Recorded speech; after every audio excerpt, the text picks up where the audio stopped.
My name is Sibongile Nene.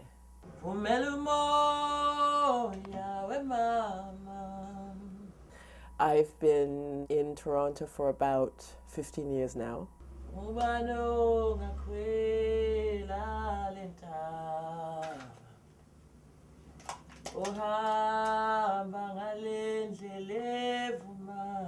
I've grown to absolutely adore living here.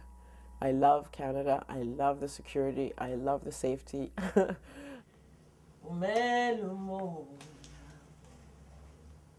I find that some of the usual prejudices that I've encountered, say, in England or France or parts of Africa where I've lived, are tamer here.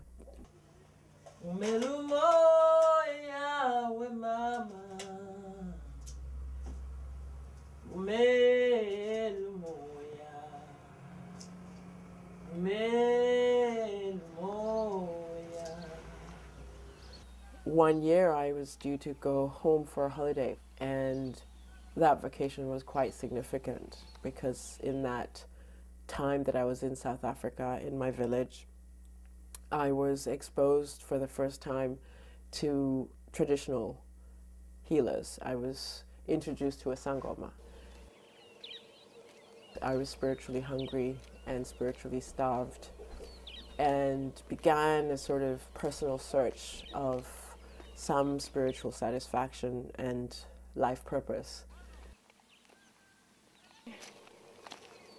Sangomas are psychologists, essentially.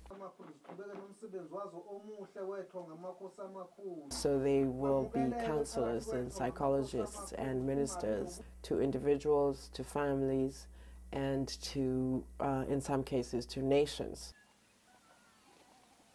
I've been practicing since 1998. The balance between coaching healers to become healers and assisting patients to get well is the nature of the work that I'm currently doing. This little light of mine, I'm gonna let it shine. Oh, this little light of mine, my course, I'm gonna let it shine. This little light of mine, I'm gonna let it shine, let it shine, let it shine, let it shine. Well, my name is Nicole Brooks. I am a filmmaker, and I'm also a Twaza. And a Twaza is a Sangoma in training. Stir it and speak. I was looking for a deeper spiritual path, and growing up in the Christian home, it wasn't cutting it for me. I felt that I wasn't being fed. I ask also for the strength and wisdom and understanding to continue forth in all that I do in way of the ancestors and of the light. The practice of Sangoma intrigued me. I actually went to her for consultation, again, still searching for what I want in my life or where am I going, or I had no idea. I received guidance, but then I guess it got deeper, and I think Sangoma was shocked, me being a North American child, very open. Even when she talked to me about particular rituals and what it meant, I was like, okay.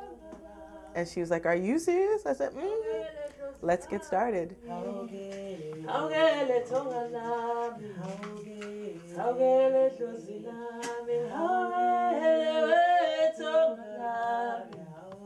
We are masters at offerings of atonement and sacrifice, animal sacrifice, and where they would find that there are certain spiritual debts that have been accumulated by the family or by the individual or by society that need to be remedied or atoned for.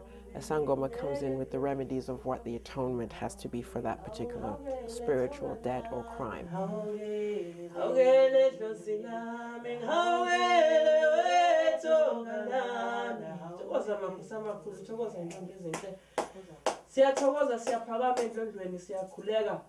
What I do is work with the farmers or the butchers or the abattoirs to be at the other end of the animal before it goes to slaughter, to speak and to pray and to, give a specific purpose or invocation for that animal, so that when it goes to be slaughtered, it already has the intention and the prayer set to it specifically individually. Busisa lelijuba esinikela ngalo esihlambula ngalo isidala salomntwana umphefumulo walo womukele. The fundamental body part that is necessary from any animal and all animals is the bile from the gallbladder, which is the green pouch that resides just underneath the liver. Every Sangoma is essentially looking for that. Hold it with that hand, this hand. Yeah. Yes. Makos. Ooh. Yes. Takoza makos. Oh. Makos. Makos. I've been working with Sangoma for about a year. And part of understanding what it is to be a Twaza, I think I'm still growing in that, because I guess culturally I'm not used to it.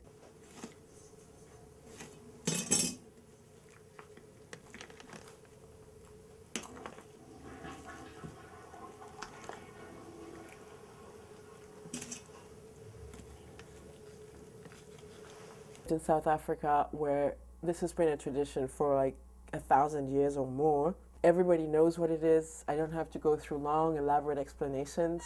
And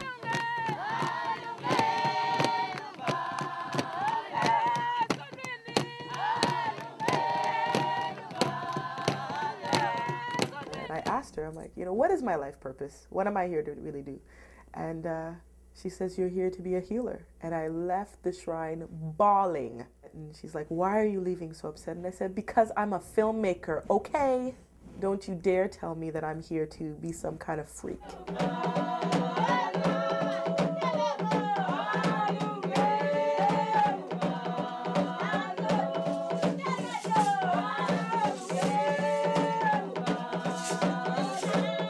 I've often had a conversation with my ancestors as to why.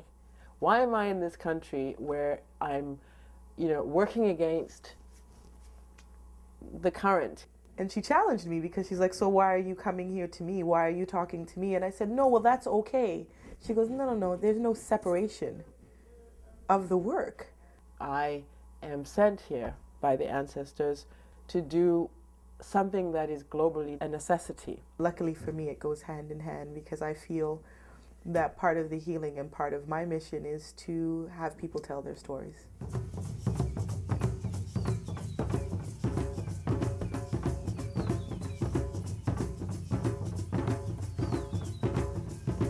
Since the migration through slavery and other forced types of migrations from Africa to North America, many of them thrashed around in this continent trying to one day be able to return to Africa. Most of them never were able to go back. We consider these as people who died as restless souls. And anybody who is born of those people would always feel the spirit of restlessness of their ancestors who died in a foreign land unwillingly.